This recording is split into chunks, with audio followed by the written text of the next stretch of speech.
Bonjour à toutes et à tous, bienvenue dans le live des pros de la petite enfance. Nous sommes en direct sur la page Facebook de la métropole de Lyon, en direct depuis le relais petite enfance Les Bouts de Chou à Rieux-la-Pape, qui nous fait l'amitié de nous accueillir, et c'est pas peu dire, parce qu'on y a mis un beau bazar. Promis Marjorie, on rangera tout après pour que les assistantes maternelles et les enfants retrouvent leur lieu préféré dès demain matin.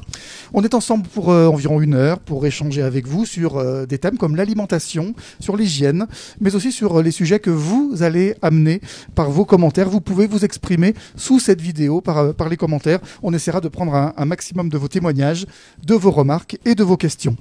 Autour de moi ce soir, de nombreuses intervenantes du secteur de la petite enfance sur le territoire de la métropole de Lyon. Je vous présente les personnes qui vont introduire ce direct. Lucie Vacher, bonjour. Vous êtes vice-présidente de la métropole de Lyon, déléguée à l'enfance, à la famille et à la jeunesse. Sandrine Roulet, bonsoir. Vous êtes directrice adjointe de la CAF du Rhône, la Caisse d'allocation familiale. Bonsoir. Marjorie Charlet-Tandil, vous êtes l'animatrice du relais petite enfance où nous sommes installés, et c'est donc vous qu'on remercie beaucoup de votre accueil. Bonsoir. Et puis bonsoir à Alice Gustave-Picouri, vous êtes assistante maternelle à Rieux-la-Pape, pas très loin, et vous êtes aussi présidente de l'association qui gère ce relais petite enfance, Les Bouts de Chou à Rieux. Mais on commence avec vous, Lucie Vacher. Pourquoi est-ce que vous avez voulu ce direct, ces échanges avec les professionnels de la petite enfance qui nous regardent, et aussi peut-être les familles qui peuvent aussi commenter, poser leurs questions? Bonsoir à toutes et tous. Alors, cet événement, il est organisé à l'occasion de la Journée nationale des assistants et assistants maternels, qui aura lieu demain, le vendredi 19 novembre. C'est l'occasion de valoriser ce métier qui est souvent peu connu. Et donc, à cette occasion-là, avec la CAF du Rhône et la métropole, est organisé tout un programme. Cette année, la thématique qui a été reconnue, c'est valoriser le métier des assistants et assistantes maternelles, et puis promouvoir les gestes éco-responsables dans ce métier-là.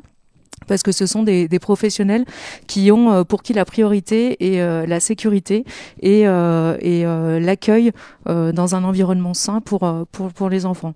Donc ça peut se traduire par une alimentation plus saine, par une réduction des déchets, une réduction également de l'utilisation de produits chimiques. Et finalement, ces thématiques-là ont agrémenté le programme de toute cette semaine sur des animations et ateliers sur les territoires et permet de faire découvrir finalement ce métier aux parents aussi. Pourquoi c'est important pour vous, pour la métropole de Lyon, de valoriser ce métier d'assistante maternelle? C'est un métier qui n'est pas assez reconnu, pas assez mis en valeur? Oui, on l'a vu pendant la crise, notamment la crise sanitaire, où finalement les mesures pour les assistants et assistantes maternelles étaient arrivées un peu après coup. On a vu aussi comme ça a été important la continuité de l'activité pour elles, et comme ça a pu dépanner de nombreux parents. Et puis parce que la métropole donne l'agrément des assistants et assistantes maternelles, et on voit que pour l'instant c'est plutôt en diminution en nombre de professionnels sur le territoire, et qu'il y a toujours un besoin important pour les parents de trouver des modes de garde pour leurs enfants. Merci Lucie Vacher. Sandrine Roulet, quel est le rôle de la CAF, la Caisse d'allocation familiale, dans les relations entre les familles et les assistantes maternelles? Alors déjà, donc merci à nous accueillir dans le relais, et puis pour rebondir sur les propos de Lucie Vacher, partageons l'objectif également de valoriser le métier d'assistante maternelle.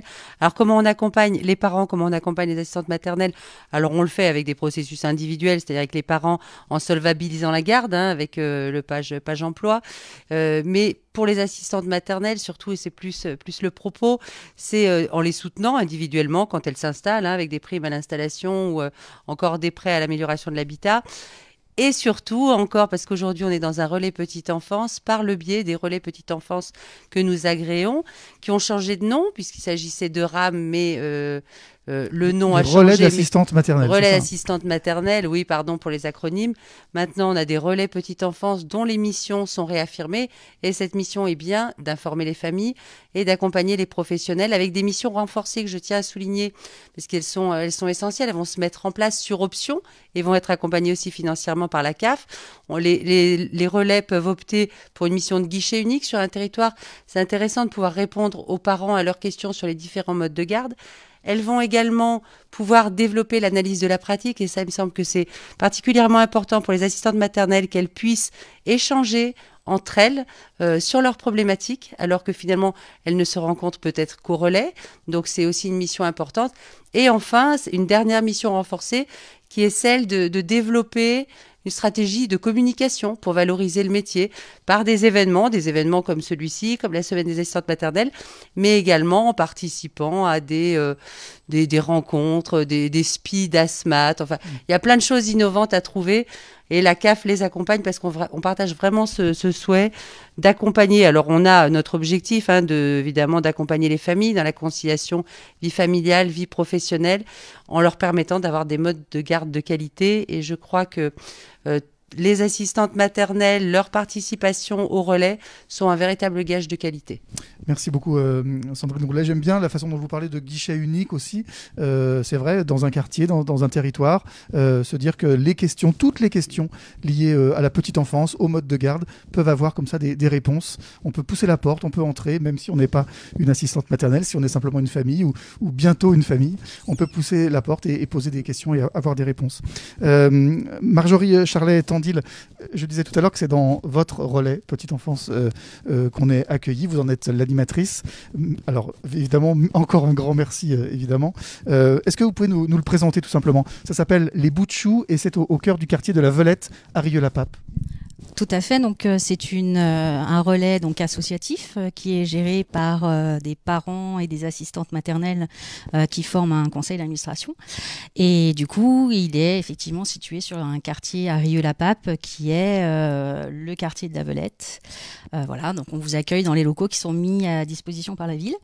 Voilà, et dont on bénéficie toute l'année et on accueille les assistantes maternelles, les familles bien évidemment, et puis où on mène plein d'actions en partenariat et des temps d'animation à destination aussi des enfants pour la sociabilisation. Alors, quelle est la spécificité d'un RPE, d'un relais petite enfance, par rapport à d'autres modes d'accueil qu'on peut voir? C'est pas vraiment un mode d'accueil d'ailleurs. Hein.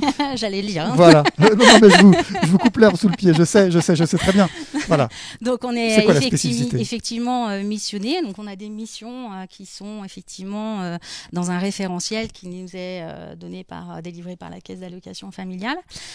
Donc, ces missions, alors avec les RPE, effectivement, on a on peut pas dire des nouvelles missions, mais en tout cas, elles sont d'autant plus identifiées. Donc, on a une mission d'information et d'accompagnement auprès de notre public. Donc, ça peut être, comme vous l'avez signifié, d'accompagner les familles sur les différents modes d'accueil, et particulièrement sur l'accueil individuel. Donc, quand on parle d'accueil individuel, on parle des assistantes maternelles et aussi des gardes à domicile. Ça peut être effectivement de faire du lien entre des assistantes maternelles qui travaillent et qui sont en recherche d'emploi, du coup, donc de parents employeurs, et puis des parents employeurs qui sont à la recherche d'assistantes maternelles. Voilà, mais ça peut être aussi une mission d'accompagnement des pratiques professionnelles, où le relais joue un rôle au niveau des actions qu'on peut proposer, en faisant venir des intervenants, en proposant des temps d'animation, en mettant du lien avec les organismes de formation pour des formations que les assistantes maternelles souhaiteraient faire. Des animations aussi bien pour les assistantes maternelles que pour les enfants qu'elles gardent? Alors, des animations, quand on parle d'animation, on parle essentiellement des temps collectifs. Oui. Voilà, donc c'est un temps qui se déroule alors pour notre part en matinée. Matin encore ici, il y avait des oui, enfants. Ce matin encore ici. D'ailleurs, on a joué, puisque c'est la semaine de l'assistante maternelle, on a joué avec un jeu qui nous a été prêté par l'ADES, qui est sur la thématique donc des gestes éco-responsables. Donc, c'est les adultes qui ont joué à un jeu de société ce matin, voilà, et les enfants, bien évidemment, étaient sous le regard d'autres professionnels sur le temps d'animation. Il y a plein d'équipements pour les enfants, on le voit, autour de nous. Bien sûr. Combien de professionnels et d'enfants peuvent être accueillis ici simultanément? Comment ça se passe? Une autorisation de fonctionnement nous est donnée par la PMI et du coup, notre autorisation de fonctionnement, on peut accueillir jusqu'à 28 personnes dans nos locaux et du coup, on accueille, alors que je vous dise pas de bêtises, jusqu'à 18 enfants. D'accord. Et du coup, 8 professionnels. Alors, on le voit pas parce qu'il fait nuit, mais derrière ces vitres, il y a un beau jardin. Il y a un joli jardin qu'on utilise plutôt en été. Voilà. Mais bon. Merci Marjorie. Alice, Gustave Picouri, vous êtes l'une de ces assistantes maternelles qui fréquentait ce relais Petite Enfance Les Bouts de Choux à Rieux.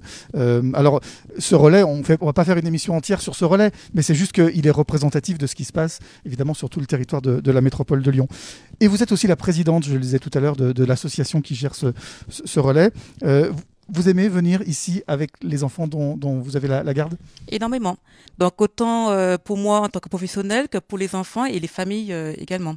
Donc c'est un lieu ressource qui nous permet de rompre l'isolement qu'on peut ressentir surtout en période hivernale ou quand il pleut, donc, et un lieu d'information également. Parce que ça peut être pesant d'être le seul adulte chez soi avec les enfants qu'on garde et on a besoin d'échanger, on a besoin de... Certains d'entre nous peuvent le ressentir effectivement comme ça. Donc ça nous permet de sortir, de voir d'autres personnes, notre manière de sociabiliser les enfants également. Oui. Donc, et nous aussi de discuter sur nos pratiques au quotidien avec des collègues ou avec l'animatrice, avec des intervenants. Donc c'est un plus pour la profession. Donc vous allez venir sur une matinée, 2 matinées par semaine? J'étais ce matin par exemple avec mes enfants en garde. Donc voilà. Donc une fois par semaine actuellement, oui. D'accord. Et alors, comme vous êtes aussi présidente de cette association, vous avez pris des responsabilités, ça vous donne du travail en plus certainement. Pourquoi est-ce que vous avez fait ce choix? C'est une reconversion de carrière, on va dire, donc un choix de profession, donc une recherche, le pourquoi donc je voulais faire ce métier, donc c'était de l'investissement, parce que ça demande comme beaucoup de patience, d'organisation, d'empathie, de la bienveillance, mais également une autonomie de travail. Donc on est accompagné par la PMI, par la métropole, par tout un organisme, mais au quotidien on est seul avec nos employeurs et les enfants qui on a en garde. Et c'est également le côté management qui me manquait.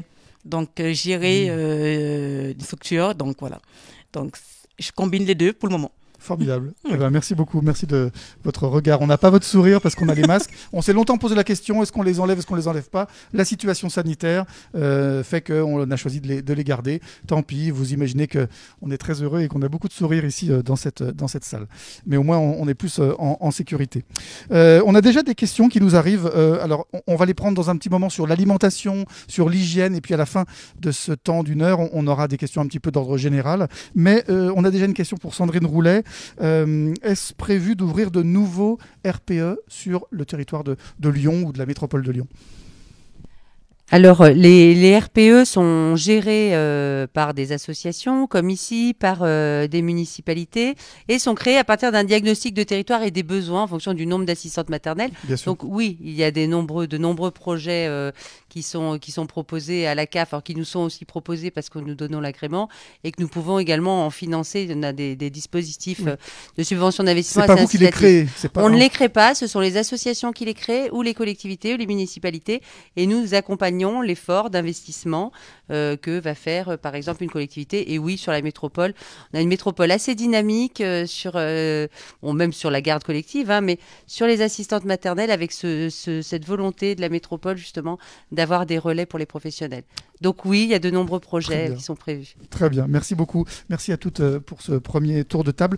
Lucie Vacher et Sandrine Roulet, on vous retrouvera à la fin de ce direct. Vous nous direz ce que vous en retenez. Restez avec nous pour l'instant et vous pourrez bien sûr répondre aux questions des internautes qui nous suivent. On ouvre une séquence sur l'alimentation des jeunes enfants avec une vidéo. Nous sommes allés à la rencontre de Sabine Dupuis, qui est assistante maternelle à Villeurbanne. Au menu du jour, des fruits et légumes frais, locaux et de saison. Sabine est très à cheval là-dessus. Regardez.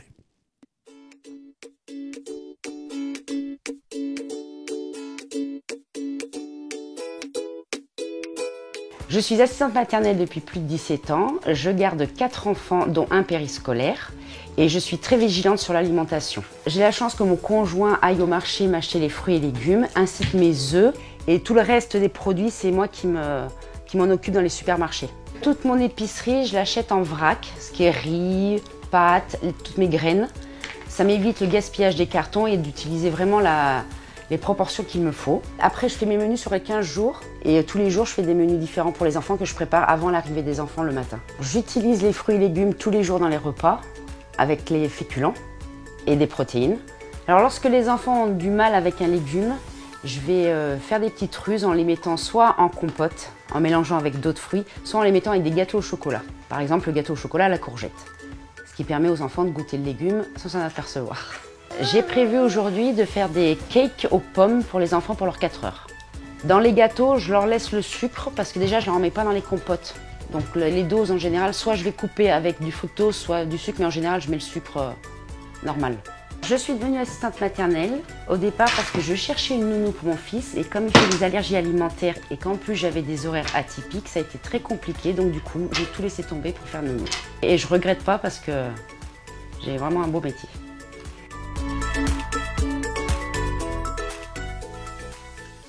Voilà, ça lancera notre sujet sur l'alimentation et je vous présente nos intervenants sur ce sujet. Le docteur Marie-Sophie Barthéderien, bonsoir. Bonsoir. Vous êtes médecin, directrice santé PMI à la métropole de Lyon. À vos côtés, Sylvie Egea. Bonjour bonsoir. Sylvie. Vous êtes assistante maternelle à Rieux. De mon côté, Jessica Berger, chargée de projet à l'ADES du Rhône. Bonsoir. Bonsoir. L'association départementale d'éducation à la santé. Voilà ce qu'est l'ADES du Rhône. Et enfin, Arthur Puech, un papa. Bonsoir. Un papa de 2 enfants accueillis chez l'assistante maternelle qu'on avait tout à l'heure, chez Alice. C'est ça. Et qui fréquente ce relais petite enfance Les Bouts de Choux à Rieux où nous sommes installés et d'où nous sommes en direct. Et je crois que Jeanne a 3 ans. Tout à fait. Et Iris, 6 mois. Et Iris, 6 mois. Très bien. Vous nous direz, vous représentez un peu ici les familles. C'est intéressant d'avoir votre réaction. On commence avec vous, Marie-Sophie Barthéderien. Qu'est-ce que la PMI que vous dirigez met en œuvre pour promouvoir une meilleure alimentation, plus respectueuse de l'enfant, plus respectueuse de l'environnement, des sujets de notre époque finalement? Oui, alors tout d'abord, excusez mon filet de voix. Je suis vraiment désolée, c'est pas de chance, mais c'est comme ça. Donc je vais faire avec. C'est pas grave, on va monter le micro, voilà. Ça va très bien se passer. Habituellement, c'est pas comme ça. On vous entend très bien. Alors la PMI accompagne les professionnels assistants maternels au quotidien, d'une part par différentes actions sur ces questions d'alimentation, notamment dans la formation initiale donc qui est mise en place par la métropole de Lyon, qui est une formation obligatoire avant, au moment de l'agrément, avant de pouvoir accueillir des enfants. La thématique de l'alimentation et des gestes éco-responsables a été introduite depuis plusieurs années sur comment utiliser les produits. On va en reparler tout au long de cette séquence. Les produits locaux de saison, on l'a bien vu dans la vidéo, au quotidien. Les professionnels puéricultrices parce que ce sont des femmes très, très, très majoritairement, totalement, accompagnent aussi les assistants maternels dans leur pratique au quotidien. C'est vraiment des professionnels ressources pour les assistants maternels, les relais petite enfance aussi. Et puis, depuis plusieurs années, la métropole, en partenariat avec l'ADES du Rhône, avec la CAF, avec l'Agence régionale de santé, le département, organise une journée qui s'appelle S'épanouir ensemble, qui a lieu en général en juillet. On a été bien gênés par la crise sanitaire pour le faire en présentiel, et qui traite de toutes ces questions-là, sur l'alimentation, on va le revoir après, sur les produits d'hygiène. L'objectif, c'est vraiment à travers des exemples d'actions concrètes mises en place par des professionnels de la petite enfance, comment ça peut se passer et de pouvoir mutualiser des bonnes pratiques. Très bien, on continue à en parler. Sylvie Egea, quel est le rôle de l'assistante maternelle? Comment vous le voyez, votre rôle de l'assistante maternelle dans l'alimentation des enfants dont vous avez la garde? L'alimentation, c'est déjà quelque chose de primordial pour les petits loups, ça c'est sûr. Et moi, ce que je vois, c'est surtout, pour ma pratique, c'est surtout le frais. C'est-à-dire que moi, c'est les parcours courts, les circuits courts du producteur à la maison. Frais et local. Oui, frais et local, oui. Donc, alors qui dit frais dit aussi de saison, forcément. Oui, de saison, et surtout que sur Rieux-la-Pape, nous avons quand même la chance d'avoir beaucoup de producteurs, et même dans les alentours. Parce qu'on a sur Vancia, on a sur la Boisse, on a énormément de maraîchers. Et du bio même. Et du bio, donc on a beaucoup d'avantages par rapport à ça. Et c'est vrai que ça fait découvrir aussi aux enfants, parce que je me suis rendu compte que malheureusement, il y a des parents qui n'ont pas spécialement le temps, c'est la course, donc ils n'ont pas le temps de cuisiner avec leurs propres enfants.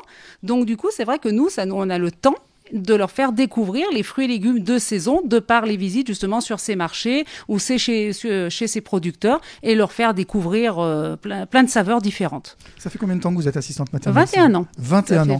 Est-ce qu'il y a une évolution là-dessus, sur l'alimentation? Oui. Est-ce que vous-même, vous avez évolué? Moi, j'ai évolué. De toute manière, je suis maman de 2 enfants qui maintenant ont 23 et 24 ans et j'ai toujours été pour le fait maison. Donc ça, de ce côté-là, ça ne change pas. Mais je trouve qu'on le trouve de plus en plus. C'est vrai qu'on a plus de possibilités. Il y a de plus en plus de marchés, même des marchés nocturnes qu'on ne trouvait pas avant. Oui. Maintenant, il y a quand même des marchés nocturnes, donc je trouve très intéressant. Marie-Sophie Berthet-de-Rien, qu'est-ce qu'il faut retenir de simple pour changer de comportement, adopter des gestes éco-responsables, meilleurs pour les enfants, meilleurs pour les familles, meilleurs pour l'environnement? Un exemple dans l'alimentation? Effectivement, comme vous l'avez très bien dit, madame, effectivement, c'est déjà de travailler, de cuisiner soi-même avec des aliments frais, les fruits et légumes de saison, des produits frais, locaux, dans la mesure du possible, et effectivement d'éviter tout ce qui est plat, tout préparé.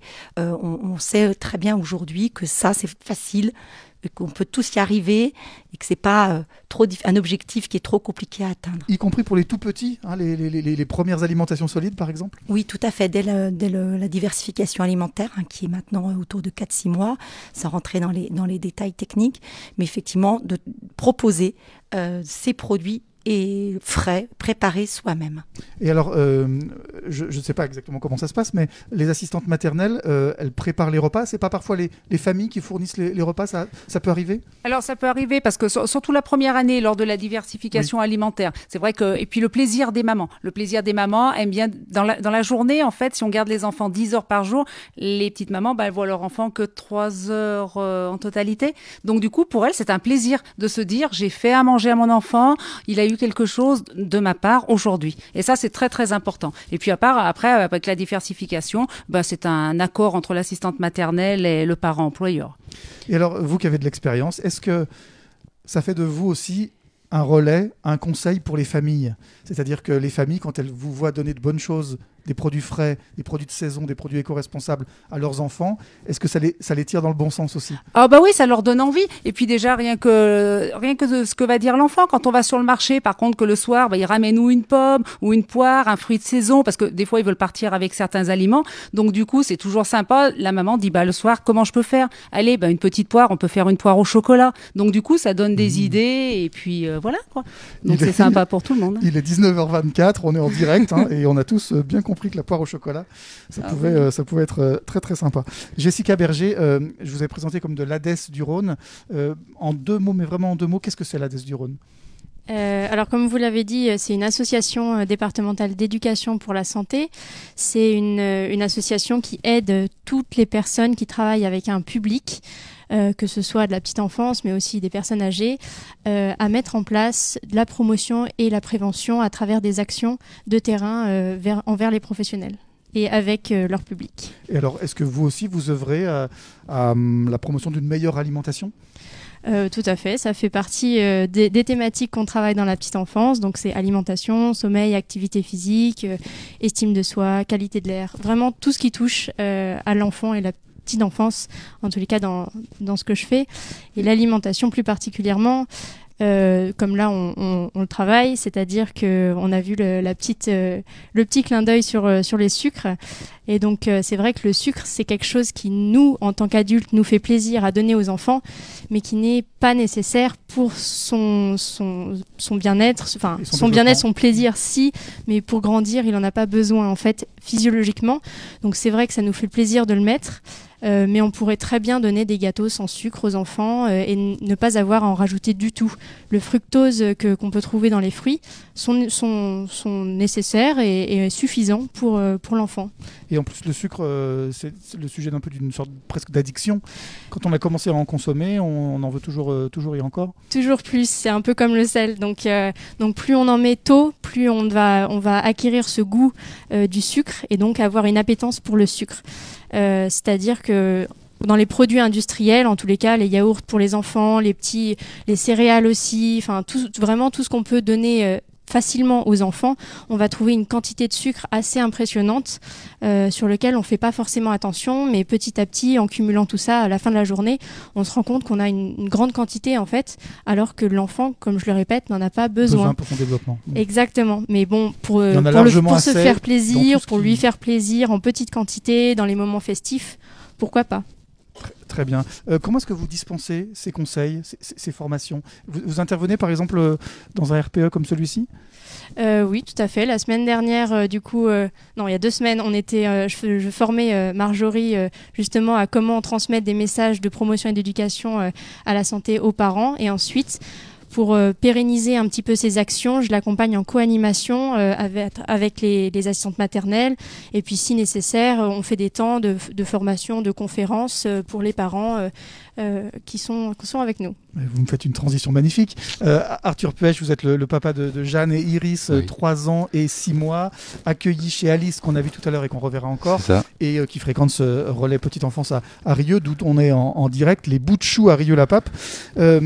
Quand Sylvie parle de, pas l'éducation, mais disons la sensibilisation des familles au bien manger, au bien consommer, voilà. Ça vous parle ? Bien sûr, ça nous parle en tant qu'individu, en tant que parent d'autant plus. Donc on y fait très attention et c'est un dialogue et un aspect très important dans la relation qu'on a avec l'assistance maternelle. Quand on travaille avec elle, c'est de savoir comment elle fonctionne par rapport à ça aussi, pour qu'on soit complètement en accord pour le bien-être de l'enfant et pour la continuité de l'éducation alimentaire, on va dire. Alors pour Iris qui a 6 mois, qui va peut-être bientôt rentrer dans la diversification. C'est fait. Ça commence. Comment ça se passe ? Est-ce que vous avez plaisir à lui cuisiner des petites choses que vous donnez à l'assistante maternelle ou est-ce que vous lui faites confiance ? Alors pour Iris qui a 6 mois, on prépare les repas encore à la maison qu'on amène chez l'assistante maternelle. Par contre, Jeanne partage les repas avec les autres enfants que l'assistante nous prépare pour tout le monde. C'est une organisation qu'on a choisie comme ça, c'est un peu plus simple, mais c'est vrai qu'on prépare pour la petite et puis elle partage le reste.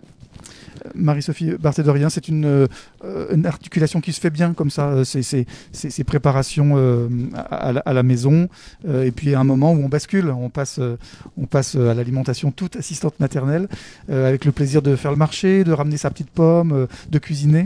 C'est important aussi cette relation à la nourriture. Oui, on l'a bien vu à travers le témoignage de vous, madame, et puis de vous en tant que papa.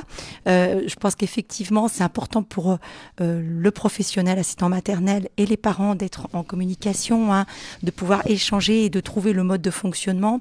Effectivement, on peut tout à fait entendre un passage progressif d'aliments préparés, de repas préparés par les parents. Puis petit à petit, avec la diversification alimentaire, les enfants ont aussi plaisir à partager le repas avec les autres enfants qui sont accueillis.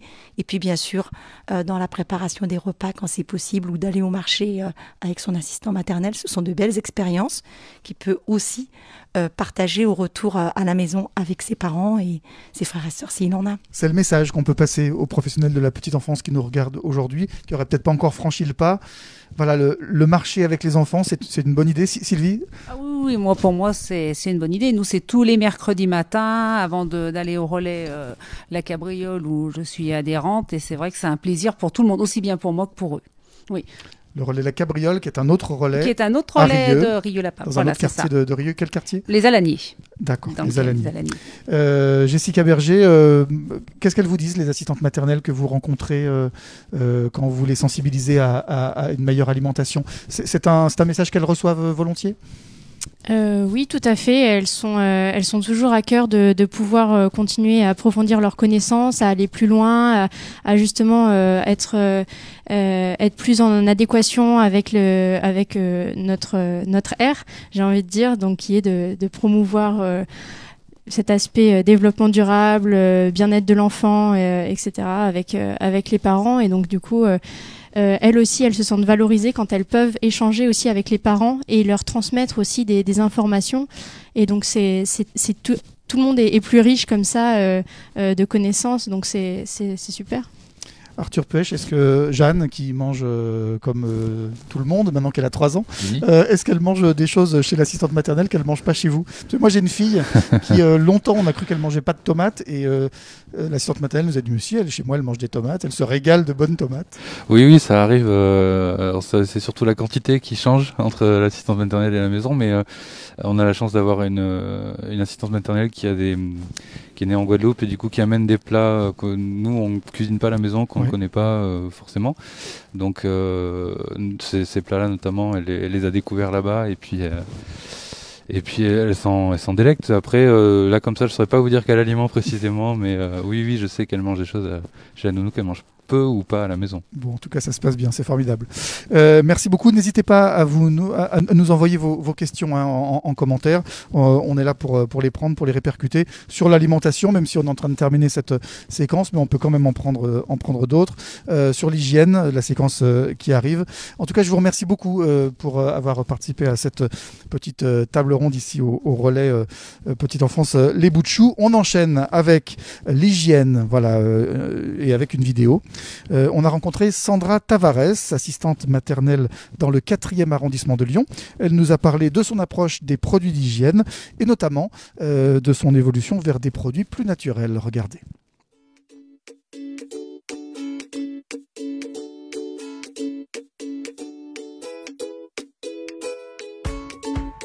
Je suis assistante maternelle depuis 9 ans maintenant.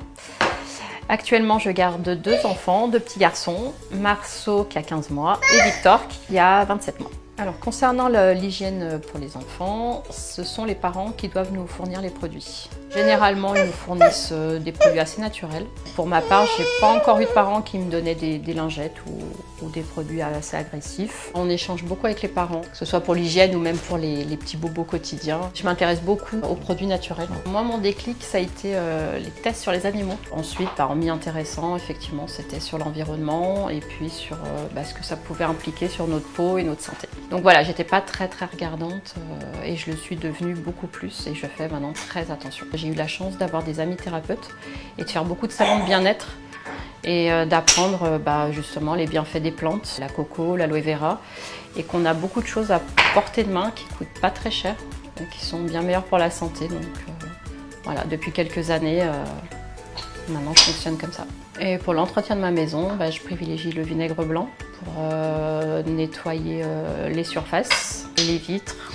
Tout ce qui est plaques vitrocéramiques, c'est pareil. Le savon noir pour les sols, bicarbonate de soude. Et puis je nettoie aussi mes machines au vinaigre blanc, donc les bouilloires, le lave-vaisselle et puis l'intérieur du four, parce que du coup ça n'émane pas, il n'y a pas d'émanation de produits toxiques quand on met le four en marche. Pour les jouets, donc je privilégie la machine à laver pour tout ce qui est habits de poupée, les poupons, et pour le reste, tout ce qui est en plastique qui est assez dur, je mets dans un filet et ça part au lave-vaisselle. Je fais ce métier parce que j'adore les enfants, j'adore être au contact des enfants et je trouve que c'est un très beau métier.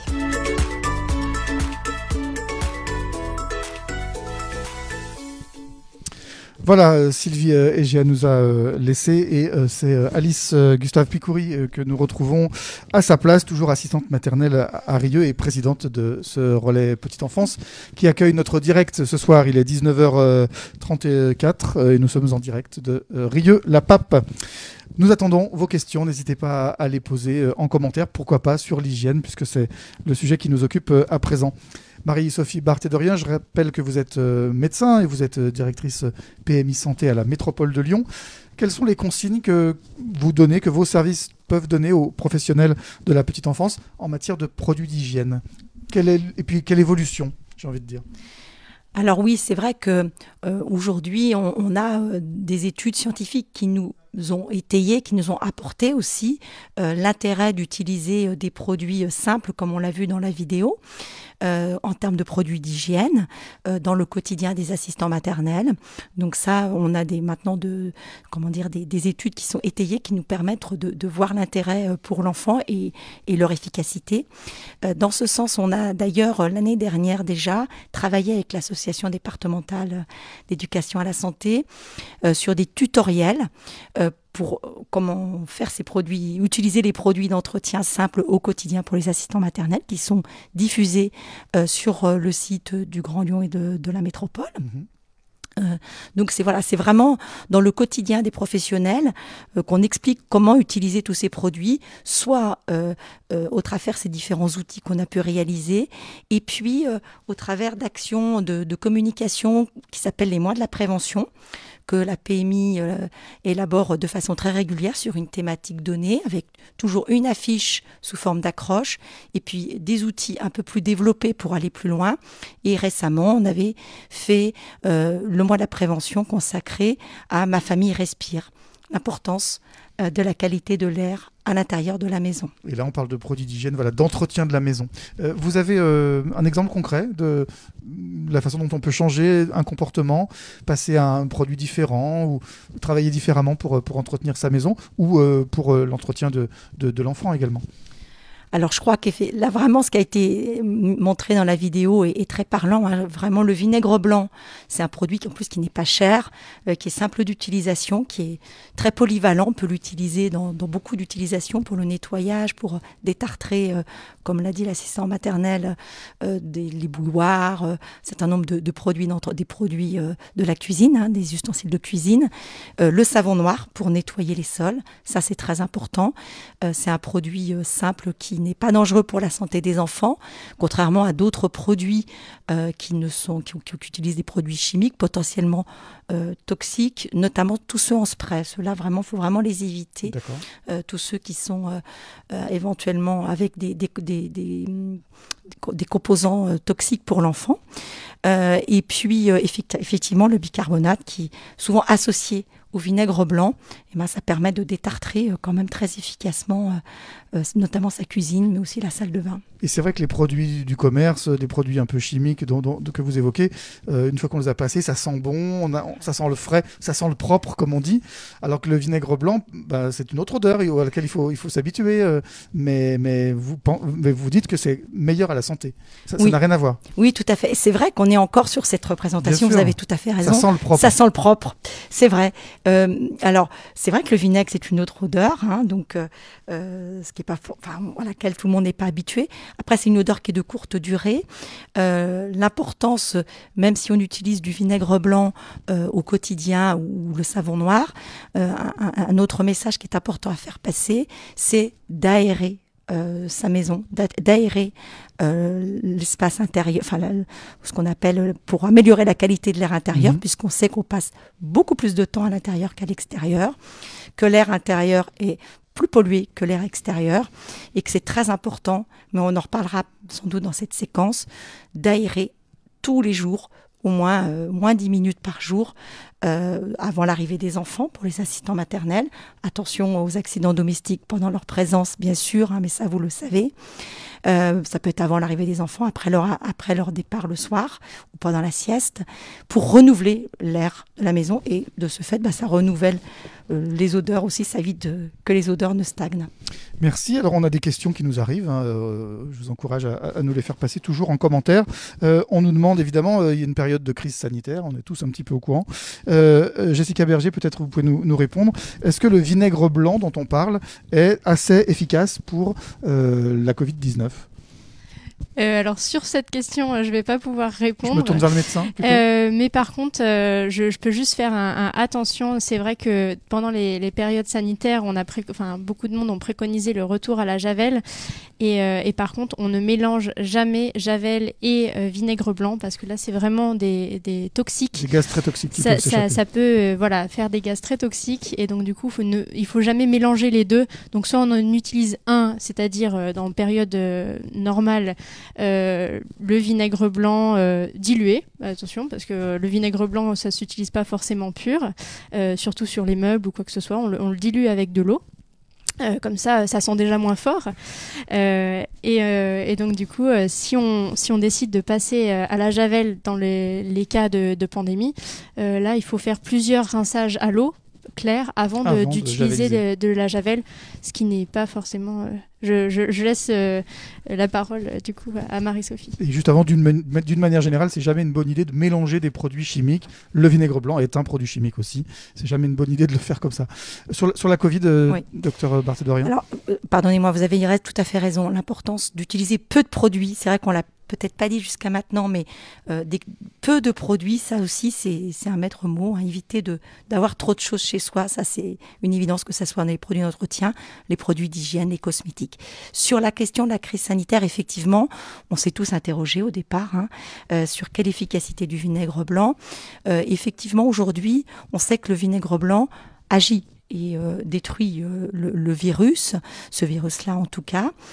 Donc on est plutôt rassuré sur l'utilisation du vinaigre, même en cette période compliqué au plan sanitaire. Et puis j'en profite quand même pour réinsister sur le lavage de mains à l'eau et au savon, qui est efficace aussi, évidemment, sur le virus et qui complète bien tous ces produits d'entretien aussi. Très bien, merci.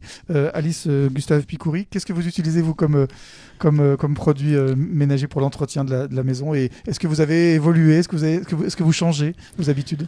Le vinaigre blanc pour le sol. Donc, par le passé, comme tout un chacun, j'aimais bien les autres marques, et petit à petit, on revient au vinaigre blanc. Ouais. Voilà. Donc, beaucoup de lavage, au nettoyant en vapeur, tout ce qui est le plus naturel possible. On peut faire le sol, on peut faire les tables qui sont devant nous, par exemple. Oui, et ça équivaut à moins de produits sous l'évier, en sécurité bien évidemment, et un produit classique qu'on trouve de partout. Et en plus, ça coûte pratiquement rien. Exactement. Voilà. Et l'évier, docteur Barthédorien, toujours verrouillé. Mais ça, évidemment, les professionnels de l'accueil des enfants le savent particulièrement. Arthur, un petit mot. Ça sent le propre chez votre assistante maternelle, j'imagine évidemment que oui. Mais est-ce que là aussi, les produits qu'elle peut utiliser, ça peut donner des idées à la famille? Ça peut donner des idées. On a parlé des produits d'entretien, notamment pour le sol, les meubles, mais aussi pour les produits d'entretien des ustensiles de bébé, des biberons, etc. On prend conseil évidemment auprès de son professionnalisme pour savoir quelle marque choisir. Parfois, ça aide effectivement, oui. Alors j'ai des questions qui nous arrivent. Quel produit pour désinfecter les jouets tous les jours, sans produits chimiques et surtout sans danger pour les enfants? On voit sur cette petite table du relais petite enfance des bouts de chou, un petit camion, des balles, des différents jeux, des puzzles. Comment est-ce qu'on peut faire? Qui peut répondre? Comment vous faites, vous, Alice? Donc nettoyage vinaigre blanc, donc la vaisselle quand c'est possible, et autrement une de nos préconisations c'est la quarantaine. C'est-à-dire de mettre des choix de côté, donc également, ça aide également. Et alors pour nettoyer, une petite lavette en tissu, du vinaigre de blanc dessus, voilà. Dilué, toujours dilué, et donc bien laisser sécher avant de réutiliser, parce que souvent c'est les enfants qui mettent à la bouche. Le détartrage c'est bien, mais les bactéries, Marie-Sophie Barthédorien, vous redites que les bactéries sont attaquées par le vinaigre blanc? En tout cas, ce qu'on sait aujourd'hui, c'est que ça a un effet bactéricide sur la plupart des bactéries, des virus. Et notamment, je sais pas, la gastro, la grippe. Voilà. Alors, ceci étant, c'est vrai qu'en période d'épidémie, on a eu, vous le savez, une épidémie récente chez les tout petites bronchiolites. Oui. Donc là, il faut vraiment redoubler de prudence dans ces moments-là. Pour autant, actuellement, on n'a pas d'alerte particulière sur ces produits utilisés au quotidien. Mais encore une fois, ça n'empêche pas de respecter les gestes barrières et notamment le lavage de mains, qui est très important au moment des épidémies. On le rappelle. Et en plus, là aussi, c'est une habitude à donner, évidemment. C'est tout à fait vertueux. Allez, on va terminer sur le vinaigre blanc avec une dernière question, parce que c'est quand même quelque chose qui j'ai l'impression, intéresse nos internautes. On est perdu entre les formatrices qui nous disent que le vinaigre blanc ne désinfecte pas et vous qui dites que ça nettoie. Alors, qui est-ce qu'on croit ? Est-ce qu'il y a une coordination qui reste encore à faire sur l'information? C'est beaucoup de changements de pratiques de toute façon, et je pense qu'effectivement on est peut-être aussi beaucoup ancré sur les représentations des produits d'auparavant qu'on utilisait, qui sentent souvent bons, qui ont cette odeur de propre, avec plus d'efficacité. Mais ce qu'on sait aujourd'hui, c'est que beaucoup de produits chimiques ont des effets nuisibles, des effets sur la santé des enfants. Et comme vous l'avez très bien dit, madame, on sait que les enfants explorent le monde avec leurs mains, avec leur bouche. Ils mettent les jouets à la bouche, et que ça a sûrement plus de toxicité, ces produits chimiques, sur eux, que tous les autres produits dont on parle aujourd'hui. J'aimerais qu'on parle aussi des produits d'hygiène de l'enfant, les produits qui vont sur la peau de l'enfant, avec lesquels on les nettoie. Jessica Berger, vous avez des exemples concrets? C'est quoi la tendance aujourd'hui des assistantes maternelles, des professionnels de la petite enfance, ou même des familles, pour quand on veut être un peu plus éco-responsable, faire plus attention encore à la santé de son enfant, à l'environnement? Alors la tendance, je dirais qu'on aimerait en tous les cas, c'est qu'il y ait de moins en moins de produits, tout simplement. Déjà, rien que limiter le nombre de produits, que ce soit pour la maison ou cosmétiques pour le corps, c'est déjà bénéfique pour tout le monde, que ce soit pour la planète, pour le portefeuille de chacun, et aussi pour la santé, en fait, tout simplement, parce que quand on multiplie le nombre de produits, on multiplie le nombre de risques. Donc voilà, c'est limiter vraiment le nombre de produits et le prendre le plus naturel possible, c'est-à-dire avec le moins d'ingrédients. Et ça, quand on prend des produits de l'industrie, en tous les cas, il n'y a pas la liste des ingrédients, ou alors on ne sait pas les lire, ou alors on sait tout simplement pas ce que ça veut dire. Donc c'est bien la preuve que c'est un peu compliqué de s'y retrouver. Et quand on fait soi-même ses propres produits, déjà on sait ce qu'il y a dedans, on maîtrise ce qu'il y a dedans, et surtout on peut faire attention à ce qu'on utilise. Donc voilà. C'est une tendance de faire ses produits soi-même de plus en plus. Au début c'était une poignée de gens un petit peu originaux qui faisaient leurs produits eux-mêmes, leur savon, leur shampoing, leur crème. Aujourd'hui on observe que la société, ça se répand de plus en plus dans la société. Est-ce qu'il faut quand même faire attention à ce qu'on fait et aux produits qu'on mélange, qu'on assemble? Alors tout à fait, comme je l'ai dit, si on mélange des produits qui ne sont pas faits pour être mélangés, ça devient toxique. Et tous les produits naturels ne sont pas forcément bons pour la santé. C'est pas parce que c'est naturel que c'est automatiquement bon pour la santé. Exactement. Donc ça, faut faire très attention à ça. C'est-à-dire, surtout, j'ai en tête les huiles essentielles. Les huiles essentielles sont très à la mode, que ce soit pour le parfum d'ambiance ou sur tout ce qui est toutes les propriétés qu'elles peuvent avoir quand on les met dans des produits cosmétiques ou d'hygiène. C'est les huiles essentielles, en tous les cas, elles sont potentiellement à risque et voire dangereuses pour la santé des enfants, mais aussi des femmes enceintes ou des personnes fragiles. Donc en fait, il faut toujours demander conseil à son pharmacien.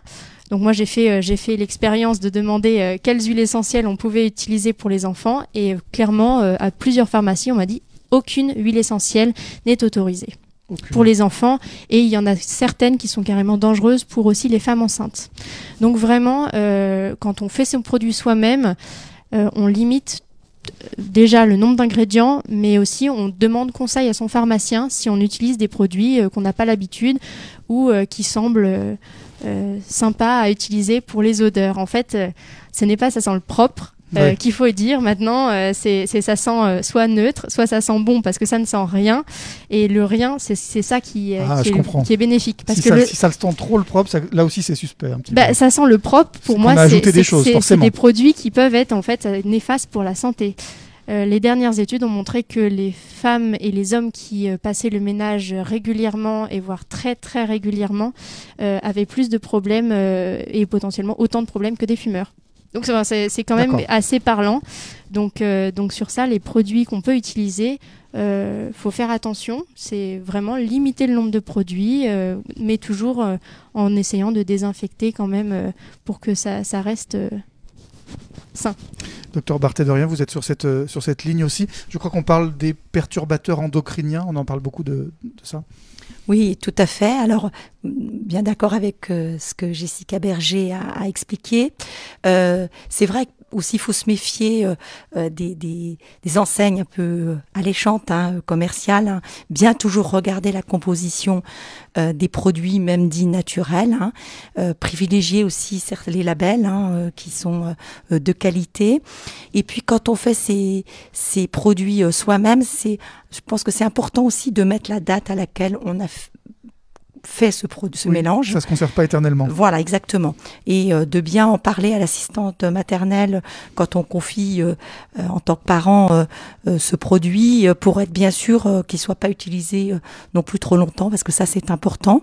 Et puis sur les perturbateurs endocriniens, effectivement, vous savez qu'on les retrouve dans l'alimentation, dans les produits d'hygiène, les cosmétiques, dans beaucoup de notre environnement, et on sait aujourd'hui qu'ils ont un effet négatif sur la santé, potentiellement, particulièrement chez les jeunes enfants. Arthur Pêche, c'est un sujet qui vous sensibilise, ça, les produits que vous mettez sur la peau d'Iris, 6 mois, votre jeune enfant? Bien sûr, on y fait très attention. Alors on évite le vinaigre blanc sur les enfants du coup. Oui, ça c'est bien, une bonne idée, je confirme. Oui, on y fait attention, on en parle avec Alice, on sait ce qu'elle met sur ce qu'elle utilise pour nettoyer Iris ou Jeanne, et puis on en discute régulièrement s'il y a un changement. On fait très attention, comme tout le monde, j'imagine. Vous avez l'impression, alors Jeanne a 3 ans, mais vous êtes comme nous nous tous dans la société. Vous avez l'impression qu'on fait de plus en plus attention à ça, évidemment. Nous, quand on était enfants, oui. on nous barbouillait de la crème à la mode du coin, et ça se passait très bien. Évidemment, ça change, ça évolue, ça. Oui, après, il y avait peut-être moins de choix aussi à l'époque pour l'entretien, le soin. C'était peut-être plus simple aussi, je sais pas, mais c'est vrai qu'on y fait de plus en plus attention, peut-être, et peut-être à juste titre, je pense. Je pense aussi. Alice, quel est votre point de vue sur ces produits? On a parlé tout à l'heure des produits d'hygiène de la maison, oui. Mais ce qu'on met sur la peau des enfants, c'est vraiment essentiel, évidemment. N'ayant pas fait d'études dans tout ce qui est fabrication, donc j'ai des collègues qui le font très bien, donc je préfère la bonne lavette et de l'eau à l'ancienne. Voilà, ou du coton avec du liniment, voilà. Ah, le liniment, on parlera du liniment tout à l'heure. J'ai une question qui m'arrive sur l'hygiène de la maison cette fois-ci, mais je crois que vous en avez parlé, Alice, mais peut-être que Marie-Sophie Barthédorien peut compléter. Nettoyer à la vapeur, est-ce que c'est bien? Est-ce que c'est une bonne idée? Est-ce que c'est efficace? Est-ce que c'est sain? Oui, alors effectivement, ça fait partie des nouveaux modes, enfin en tout cas des modes pour nettoyer l'intérieur qui ont été un peu redécouverts. Notamment y compris dans des lieux de soins. Je pense au sol, par exemple. Le sol, c'est vrai qu'à une époque, on avait tendance à utiliser beaucoup de produits chimiques. Et finalement, on sait que le sol, de toute façon, il va se souiller à nouveau, parce qu'on marche dessus. Donc, le nettoiement par la vapeur peut être aussi un mode de nettoiement qui peut être aussi intéressant, qui se développe aussi beaucoup. Je sais que les assistants maternels le pratiquent en dehors des périodes d'accueil des enfants, qui peut être aussi intéressant. Vous le faites, Alice? J'ai les deux. Et j'avoue que j'ai une préférence quand même pour le sauce-serpillière plus pratique, parce qu'il n'y a pas le côté électricité qu'il faut recharger derrière. Très bien, très bien. Eh bien, merci beaucoup à toutes et à tous pour votre participation à cette séquence hygiène. Et on va terminer cette petite séquence avec une dernière vidéo, un petit bonus en quelque sorte. Il s'agit d'un tutoriel pour faire votre propre liniment maison. Regardez, c'est astucieux et c'est assez facile.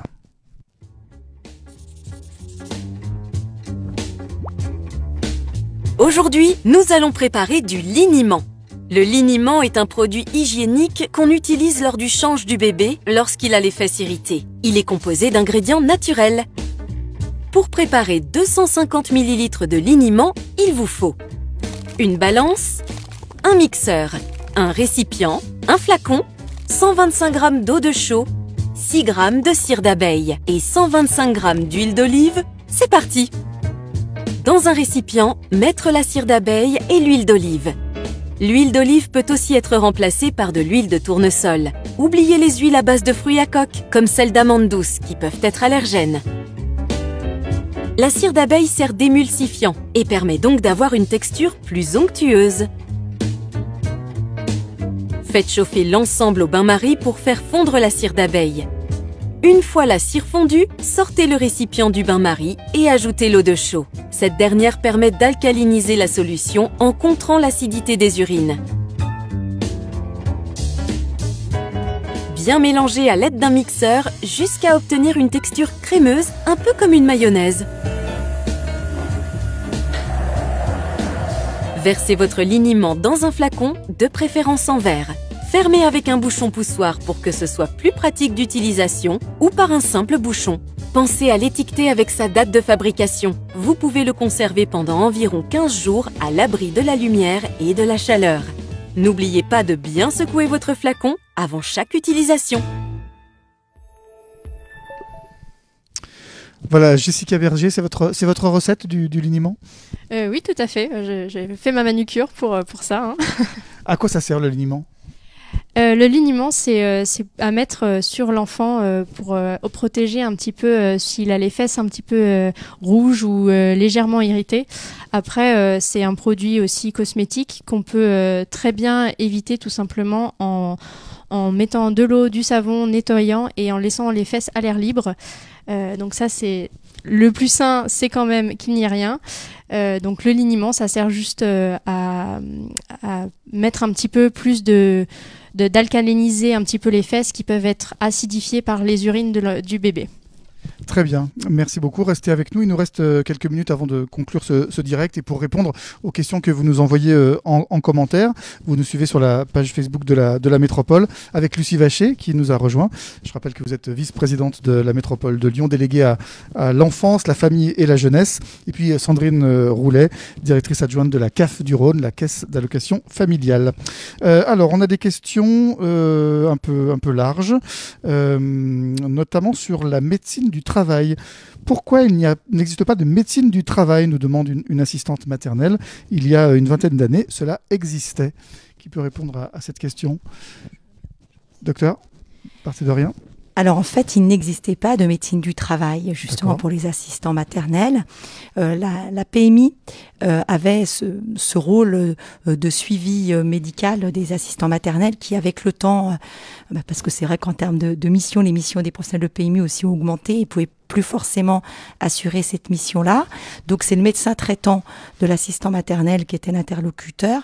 Et justement, dans les récentes lois là, qui sont parues en septembre, il y a 2-3 mois, là, sur l'accueil de l'enfant, notamment les assistants maternels, cette question de la médecine du travail pour les assistants maternels a enfin été remise à l'ordre du jour parce que c'est vrai que c'est indispensable. Très bien. Vous vouliez aussi insister sur l'importance des 1000 premiers jours de l'enfant pour son développement futur. Est-ce que vous pouvez nous en parler ? Alors effectivement, cette période dont on entend beaucoup parler, l'Organisation mondiale de la santé, l'OMS, a reconnu aujourd'hui, a identifié cette période des 1000 premiers jours, qui est en gros de la grossesse aux 2 ans de l'enfant. C'est une période essentielle, c'est une période charnière, c'est une fenêtre de tir. C'est une période particulièrement importante pour l'enfant où son système immunitaire, l'enfant est en construction et c'est une période où il est très important d'agir en prévention précoce pour qu'il constitue son capital santé. Et c'est vraiment une période où il faut être vraiment très sensible et sensibilisé à toutes ces questions de santé environnementale pour qu'il ait un capital santé préservé pour la suite. Merci. Sandrine Roulet, comment est-ce qu'on peut trouver un assistant ou une assistante maternelle et comment on la salarie ? Comment ça se passe ? Alors, on peut trouver une assistante maternelle ou un assistant maternel en allant sur monenfant.fr. Le site géré par la branche famille s'est considérablement développé. Donc, nous avons invité tous les assistants maternels, tous les professionnels à s'inscrire sur le site. Alors, elles vont pouvoir inscrire évidemment leur disponibilité, leur nom, leur adresse. Mais ce qui me paraît le plus important pour valoriser le métier, c'est qu'elles vont pouvoir également inscrire leur projet. Ça peut être un projet, alors j'ai plutôt un projet orienté vers donc tout ce qu'on a pu évoquer précédemment, ou alors j'ai un projet, je souhaite faire des produits, je fais des produits frais, je vais au marché, je vais au relais petite enfance, j'ai la possibilité aussi d'accueillir des enfants en situation de handicap. Donc déjà, c'est important parce que ça permet de valoriser, elles présentent leur projet. On n'est pas simplement sur le mode d'accueil avec des horaires. Donc ça me paraît important. Donc je les invite, toutes celles qui nous écoutent, à s'inscrire. Nous avons écrit à toutes. Et ensuite, alors pour rémunérer une assistante maternelle, donc le parent employeur paye l'assistante maternelle. Et c'est vrai qu'auparavant, avant 2019, il attendait pour avoir un retour sur les charges sociales et que désormais, quand même depuis 2019 avec Page Emploi Plus, ça simplifie considérablement la relation parent-employeur.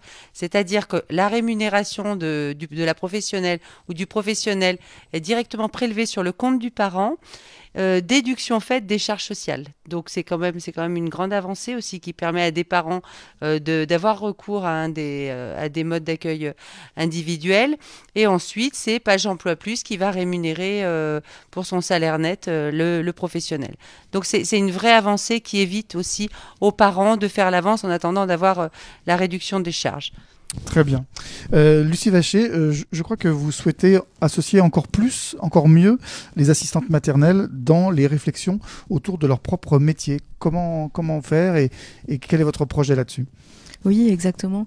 Alors dans le cas déjà de cette semaine des assistants maternels où on les met en valeur et on fait en sorte que ces professionnels puissent prendre la parole comme c'était le cas ce soir. On avait été un peu restreint l'année dernière pour des raisons Covid, et puis on aimerait faire en sorte que pour l'année prochaine ce soit les professionnels qui co-construisent cette semaine des assistants et assistantes maternelles. Donc s'il y en a qui sont intéressés, ils et elles peuvent prendre contact avec leur PMI. Et puis répondre aussi à un courrier qui leur a été envoyé pour donner l'autorisation à la PMI d'utiliser leur adresse mail pour qu'on puisse déjà commencer à garder des liens.